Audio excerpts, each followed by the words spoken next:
basis. The amounts payable were low at first, starting with a flat rate of 2 shillings per house with up to 10 windows. But over the years, they crept up. Soon, rather than pay, people began blocking up their windows. By 1718, it was already noted that the tax wasn't raising as much revenue as hoped. The reaction was not to lower the tax, but to increase it.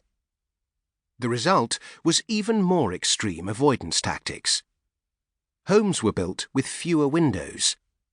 Some were built with windows already bricked up, thus giving the owner the option to knock through and glaze at a later stage if desired. In some cases, apartment buildings were constructed with entire floors of windowless bedrooms. At a time when electric, gas and oil lighting had not yet been invented, and light came from the smoky flames of tallow candles or rushlights, that's reeds dipped in fat, blocking out sunlight and fresh air was no small sacrifice.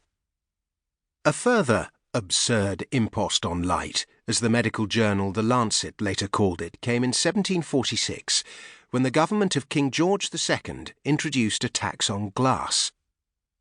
Between them, the two taxes became a cause of deformity in building, according to John Stuart Mill, yet they guided architecture for 150 years, determining how the villages, towns and cities of Britain and France, which would have its own impôt sur les portes et fenêtres, would look, and in many places still look today. The thresholds, or notches as they were known, of the tax determined how many windows a building would have. Some aspirational villagers in Wiltshire even painted the exterior bricks of their homes in black and white to resemble the windows that were now missing. When the Prime Minister, William Pitt, tripled the tax in 1797, one carpenter reported to Parliament that a whole street had asked him to brick or board up their windows. The glass tax inhibited the growth of an entire industry. Between 1801 and 1851, the United Kingdom population grew from 11 million to 27 million. London alone saw a 170% increase in its population, from 1 million to 2.7 million. There was a building boom to accompany the extraordinary population growth, yet, thanks to the tax, glass production levels remained largely unchanged over the period. Windows became a symbol of wealth, even in fiction. Elizabeth saw much to be pleased with, writes Jane Austen in Pride and Prejudice, though she could not be in such raptures as Mr. Collins expected the scene to inspire, and was but slightly affected by his enumeration of the windows in front of the house, and his relation of what the glazing altogether had originally cost. Though the tax never made it to the USA, in 1798 fear of it sparked an entire rebellion, the Fries Rebellion. When assessors in Pennsylvania rode about surveying property for the direct house tax, German and Dutch settlers thought they were about to try and levy a window tax.